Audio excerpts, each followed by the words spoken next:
আমি যুগের কসম করছি, আমি সময়ের কসম খেয়ে বলছি, ইন্নাল ইনসানা, মানুষ জাতি, এখানে কোন ধর্মকে আল্লাহ তাআলা আলাদা করে না, মানুষ যারা তারা সবাই, ইন্নাল ইনসান, নিশ্চয় মানুষ জাতি, লাফি খুসর, বিপদের মধ্যে আছে, ক্ষতির মধ্যে আছে, জাহান্নামের রাস্তায় আছে। তার মানে পৃথিবী শুরু থেকে কিয়ামতের আগ পর্যন্ত কোটি কোটি বছর অতীত হয়েছে, বর্তমানে একটা সময় চলছে, সামনে কত বছর পৃথিবী থাকবে এটা আল্লাহ ছাড়া কেউ জানে না। এই টোটাল সময়ের মধ্যে এই আয়াতটা আমরা জানতে পেরেছি আমার নবী করিম সাল্লাল্লাহু আলাইহি ওয়াসাল্লামের মাধ্যমে, আমাদেরকে আল্লাহ তাআলা জানিয়েছেন। কিন্তু এই সময়ের গুরুত্ব প্রত্যেক নবীকে আল্লাহ তাআলা জানিয়েছেন। এই সময়ের গুরুত্ব আল্লাহ তাআলা প্রত্যেক নবীকে জানিয়েছেন, তা সেই নবী তার উম্মতদেরকে এই দাওয়াত দিয়ে গেছেন।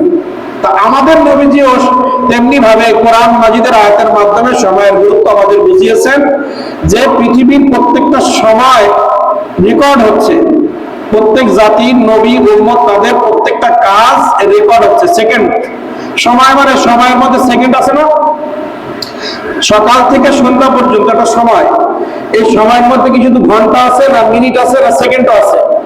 তো সেকেন্ডও আছে। আর আল্লাহ যে আয়াতে কারিমা তেলাওয়াত করেছেন, মা ইয়ালফিযু মিন কাওলিন ইল্লা লাদাইহি রাকিবুন আতীদ, বান্দার এখানে কোনো বাক্যের কথা বলে, আলফাজ মানে শব্দ, আলিফ একটা শব্দ, এটাকে আলফাজ। যদি বাক্য হতো আলহামদুলিল্লাহি রাব্বিল আলামিন, এই পুরোটাকে একটা বাক্য বলে। আর আলিফ এটাকে শব্দ বলে। তো আল্লাহ তাআলা এই আয়াতের মধ্যে বাক্য দিয়ে বুঝায় নাই, শব্দ দিয়ে বুঝাইছে। মানুষ এমন কোন শব্দ জবান দিয়ে বের করে না যেটা লিপিবদ্ধ হয় না। মানুষ জবান দিয়ে এমন কোন কথা বলে না যে শব্দটা রেকর্ড হয় না, যে শব্দটা আমার গোয়েন্দা বাহিনী লিপিবদ্ধ করতেছে না, এমন কোন শব্দ পৃথিবীতে কেউ বলে না। তার মানে আমাদের প্রত্যেকটা শব্দ কিন্তু লিপিবদ্ধ হচ্ছে। তাহলে আমরা সারাদিনে কত কথা বলি? আমরা বিগত এই 1447 সাল আমাদের মাঝ থেকে বিদায় নিচ্ছে, তো সেই মহাকরণ থেকে শুরু করে আজকে পর্যন্ত একটু বাড়ি গিয়ে বা এখন চোখ বন্ধ করে চিন্তা করেন, এই জবান দিয়ে কতগুলো কথা আমরা বের করেছি। আমরা মিলিয়ন মিলিয়ন কোটি কোটি কথা এই জবান দিয়ে 1 বছরের মধ্যে বের করেছি। একটু চিন্তা করেন, এর ভিতরে কয়টা ভালো কথা বলেছি আর কয়টা মন্দ বলেছি। ভালো কথা কোনটা এটাও আমরা জানি, মন্দ কথা কোনটা সেটাও আমরা জানি। কোন শব্দ আল্লাহ পছন্দ করে সেটাও আমরা জানি, কোন শব্দ আল্লাহ তাআলা পছন্দ করে না সেটাও আমরা জানি। চিন্তা করেন, মিলায় দেখবেন 10 ভাগের 9 ভাগ আমরা ফাও কথা বলেছি। 10 ভাগের 9 ভাগ আমরা কি কথা বলেছি? ফাও কথা বলেছি। আর একটা ভাগ আমরা ভালো কথা বলেছি, তাও খুঁজে পাওয়া যাবে না। যাবে হজরে করে সূরা হাসর জবান দিয়ে বের হয় না।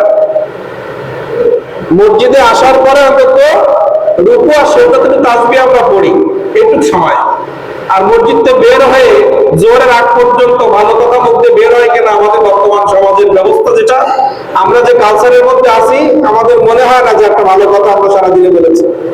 কিন্তু আল্লাহ তাআলার কোরআন মাজিদ বলছে প্রত্যেকটা শব্দ নোট হচ্ছে। তো প্রত্যেকটা শব্দ যদি আমরা লিপিবদ্ধ করেন, প্রত্যেকটা শব্দের হিসাব দেওয়া লাগবে না? তা আমরা যদি এই চিন্তা করতাম যে আমাদের মাথায় আমার 60 বছর 70 বছর জিন্দেগিতে আমি যত কোটি কোটি শব্দ মুখ দিয়ে বের করেছি। আমি একটা গালি দিলাম, একটা মানুষকে একটা গালি দিলাম, যে শব্দটা দিয়ে গালি দিলাম তার ভিতরে তো 5টা অক্ষর আছে না? যে কোনো বাপ ধরে গালি দেই, মা ধরে দেই, আর যে কোনো একটা কথা গালি দিতে গেলে একটা শব্দ দিয়ে গালি দেওয়া যায়? মুখ দিয়ে আমরা একটা কথা বলি, কিন্তু ওটা শব্দ না, ওটা একটা বাক্য দিয়ে। কারণ আমি গালিটা যখন দেই তার একটা অর্থ না হলে গালি দেই না। আর অর্থ তখন হয় যখন কয়েকটি শব্দ মিলে একটা বাক্য তৈরি হয়, তখন একটা অর্থবোধক সেন্টেন্স হয় সেটা। তা আমরা তো যখন মানুষকে গালি দেই সেখানে শত শত শব্দ বের করি, ব্যবহার করি। আমরা তো সালাম যখন দিই, আসসালামু আলাইকুম ওয়া রাহমাতুল্লাহ, এর মধ্যে কতগুলো শব্দ আছে বলেন? তো প্রত্যেকটা শব্দ রেকর্ড আছে না? আমরা একটা মানুষকে গালি দিয়ে আমি সেই গালিগুলোতে এখন ব্যবহার করতে পারছি না মসজিদের ভিতরে, আমরা জানি। তো গালির ভিতরে যে শব্দগুলো ব্যবহার হয় প্রত্যেকের শব্দ কি রেকর্ড হচ্ছে? রেকর্ড হচ্ছে। তাহলে একটু চিন্তা করেন, আজকে জুমার থেকে বের হয়ে আল্লাহ তাআলা আজকে তওবা করে নেই যে আল্লাহ আজকে জুমার নামাজ থেকে বের হয়ে যতক্ষণ হায়াত আছে, আমার সেন্স থাকা অবস্থায়, আমার যতক্ষণ আমার দেহে প্রাণ আছে, যতক্ষণ আমার নিঃশ্বাস চলবে, আমি এই নিঃশ্বাস চলাকালীন পারলে একটা ভালো শব্দ মুখ দিয়ে বের করবো, না তাহলে চুপচাপ বসে থাকবো। আমরা চায়ের দোকানে বসি, মসজিদে বসি, ওযুখানা, বিভিন্ন রাস্তাঘাটে চলাফেরা করি, ব্যবসা প্রতিষ্ঠানে বসি, চাকরি বাকরিতে বসি। তাহলে আমি চিন্তা করব যে আমি যে কথাটা বলবো, কেন মা ইয়ানফাযু মিন কাওলিন ইল্লা লাদাইহি রাকীবুন আতীদ। আল্লাহ বলছেন বান্দার এমন কোন শব্দ নাই যেটা রেকর্ড হচ্ছে না, যেটা তত্ত্বাবধান করা হচ্ছে না। তাহলে আমি আজকে জুমার পর থেকে ইন্তেকালের আগ পর্যন্ত আমাকে তো হিসাব করে কথা বলতে হবে। আমার কোনো কাজ নেই। একটা মানুষ এক জায়গায় দাঁড়িয়ে গীবত করতেছে, ওইখানে চায়ের দোকানে বলেন, মসজিদে বলেন, মসজিদের বাইরে বলেন, বাড়ির আঙ্গিনায় বলেন, আমার কোনো কাজ নেই। চায়ের দোকানে বসে আমি একটা কথা বলতেছি, কিন্তু এই কথার মাধ্যমে আমার কোনো উপকার হবে না। ফাও মানুষ বলতেছে আমিও গিয়ে একটা কথা বললাম, কিন্তু আধা ঘন্টা বসে আমি যে ফাও কথাগুলো বললাম, এর দ্বারা আমার 10 টাকা ইনকামও হয় নাই, এর দ্বারা আমার একটা নেকিও হয় নাই, এর দ্বারা একটা মানুষের উপকারও হয় নাই, এর দ্বারা আমার সন্তানের ভবিষ্যতের কোনো অগ্রগতি হয় নাই, এই কথার দ্বারা আমার স্ত্রীর কোনো উপকার হয় নাই, এই কথার দ্বারা আমার সমাজের কোনো উপকার হয় নাই, এই কথার দ্বারা আমার নিজের জীবনের কোনো উপকার হয় নাই। তাহলে আমি কেন সেই কথা বলবো? নিজের ভালো তো সবাই চায় নাকি? তাহলে আল্লাহ তাআলা যদি প্রত্যেকটা লফজ, প্রত্যেকটা শব্দ যদি রেকর্ড করে আমাদের জীবনের, তাহলে আমাদের হিসাব করে চলতে হবে। জীবনে একটা জিনিস মাথায় রাখবেন যে আমি দেখা থেকে শুরু করে, শোনা থেকে শুরু করে, বলা থেকে শুরু করে, হাঁটা থেকে শুরু করে, হাত পা অঙ্গ প্রত্যঙ্গ প্রত্যেকটা জিনিস আমি ব্যবহার করব, আমি দেখবো যে এই ব্যবহারের প্রতি আল্লাহ খুশি আছে কিনা। এটা দ্বারা আমি সমাজ, রাষ্ট্র উপকৃত হচ্ছে কিনা, মানুষ উপকৃত হচ্ছে কিনা, আমার যে লফজটা জবান দিয়ে বের হবে, এই লফজের দ্বারা আমি, আমার পরিবার, আমার সমাজ, আমার রাষ্ট্র, এরা উপকৃত হচ্ছে না ক্ষতি হচ্ছে। যদি ক্ষতি হয়, আমি নিজেও যদি ক্ষতিগ্রস্ত হই বলা যাবে না, সমাজ যদি ক্ষতিগ্রস্ত হয় বলা যাবে না, পরিবার যদি ক্ষতিগ্রস্ত হয় বলা যাবে না। চুপচাপ বসে থাকবেন, তারপরে চুপচাপ বসে থাকলে আল্লাহ আপনার ওই সময়টা নেকি দিয়ে পরিপূর্ণ করবেন। আর যদি লাফালাফি করেন, জবানটা বারবার চালান। অনেক মানুষ আছে ইচ্ছা করে করে মজলিসে যায় কথা বলার জন্য, নিজের কিছু কথা থাকে বা আরেকজনের খারাপ করার জন্য কথা বলতেই আছে, কিন্তু আমি একবারও চিন্তা করি না আমার প্রত্যেকটা কথা রেকর্ড হচ্ছে। জীবনে আপনি অনেক আমল করেছেন, কিন্তু এমন একটা কথা বলে ফেলেছেন যেটা অন্যের হক নষ্ট হয়ে গেছে। এই হকের কারণে আল্লাহ তাআলা আপনাকে এমন আটকাবে যে 10 লাখ টাকা দিয়ে হজ করার ওই হজ আপনার ওই কাজ থেকে বাঁচাতে পারবে না। যেমন একটা মানুষকে আপনি এমন অল্প কয়েকটা শব্দের মাধ্যমে এমন ক্ষতি করে দিয়েছেন, ওই মানুষটা ক্ষমা না করলে আল্লাহ আপনাকে ক্ষমা করবে না। বলে কোটি কোটি টাকা বিনিয়োগ করে আপনি যে নেকি অর্জন করলেন, পরিশ্রম করে যে নেকি অর্জন করলেন, কি লাভ হলো? এজন্য জবানকে আমাদের হিফাজত করতে হবে। ইন্নাল ইনসানা লাফি খুসর। আল্লাহ তাআলা বলছে পৃথিবীতে একটা সময় চলতেছে, পৃথিবীর শুরু থেকে, আদম থেকে শুরু করে বর্তমান পর্যন্ত এবং কিয়ামত পর্যন্ত একটা সময় প্রতিনিয়ত চলতেছে। এই সময়ের মধ্যে যারা ইল্লাল্লাযীনা আমানু, কারা এই সময়ের মধ্যে আমার প্রিয় বান্দা হিসেবে দুনিয়া আছে, কারা লাভের মধ্যে আছে আর কারা ক্ষতির মধ্যে আছে, এই সময়টার মধ্যে কারা ক্ষতির মধ্যে আছে আর কারা লাভের মধ্যে আছে, আল্লাহ এটাই বোঝাতে চেয়েছেন। ইল্লাল্লাযীনা আমানু, যারা আমি আল্লাহ আমাকে বিশ্বাস করে নিয়েছে, আমি আল্লাহ আমার উপরে ঈমান এনেছে, এরা লাভের মধ্যে আছে। সে 60 বছর বাঁচুক আর 50 বছর বাঁচুক আর 20 বছর বাঁচুক, তার জীবনে যত সেকেন্ড, যত মিনিট, ঘন্টা গেছে, সে ওই সময়টা লাভবান, লাভের মধ্যে সে কাটিয়েছে। আর লাভ মানে জান্নাতি মানুষ হিসাবে কাটিয়েছে, আর ক্ষতি মানে জাহান্নামের উপযুক্ত হিসাবে সে দুনিয়ায় সময় কাটিয়েছে। তাহলে ঈমানদাররা দুনিয়ায় কি আছে? লাভের মধ্যে আছে। ওয়া আমিলুস সালিহাত, ঈমান আনার পরে তো কাজ আছে নাকি? আল্লাহর কাছে আমার ইবাদত পৌঁছাবে কখন? ঈমান আনবো যখন, বেঈমানের কি কোনো নামাজ আছে? আল্লাহর যে বিশ্বাস করে না তার হজ আছে, যাকাত আছে, তার দান সদকা আছে, তার কবর জিয়ারত আছে, তার নসিহত আছে, পিতামাতার খেদমতের ব্যাপারে কোনো নসিহত আছে? নাই। আপনি যখন আল্লাহরে মানবেন, এইবার পরে কর্ম শুরু হবে। প্রথম কর্ম শুরু হবে নামাজ দিয়ে। ঈমান আনার পরে আমার প্রথম যে কর্ম আল্লাহ তাআলা দিয়েছেন ঈমান। আমি যদি জুমার নামাজের আধা ঘন্টা আগে ঈমান আনি, আমার প্রথম কাজ মসজিদে যাওয়া, সেখানে আল্লাহকে সিজদা দেওয়া। এরপরে দ্বিতীয় ধাপে আস্তে আস্তে আমার অন্য আমল শুরু হবে। দ্বিতীয় ধাপে আমার হজ শুরু হবে, যাকাত শুরু হবে, আমার রোজা শুরু হবে। এই কাজগুলো পরে, প্রথম কাজ কি হবে? আমার নামাজ দিয়ে শুরু হবে। তো এই ওয়ামিলুস সালিহাত, আল্লাহ তাআলা বলেছে ঈমান আনার পরে মৃত্যুর আগ পর্যন্ত প্রত্যেকটা সময় যে নেক কাজ করেছে সে লাভের মধ্যে আছে। এখন আমরা যারা এখানে বসে আছি, আমরা সবাই ঈমানদার না? আমরা তো মুসলিম। তা আমরা তো সময়ের মধ্যে বসে আছি না? এখন বাজতেছে 1:08। কয় মিনিট? 1:08। আমরা একটা সময়ের মধ্যে এখন আছি না? আছি। এখান থেকে শুরু করে আমার ইন্তেকালের আগ পর্যন্ত ধরেন আমি 1 কোটি মিনিট বাঁচবো, বা হাজার কোটি কোটি কোটি সেকেন্ড আমি বাঁচবো। এই কোটি কোটি সেকেন্ডটার মধ্যে আল্লাহ আমার পরে খুশি থাকবে কি করলে?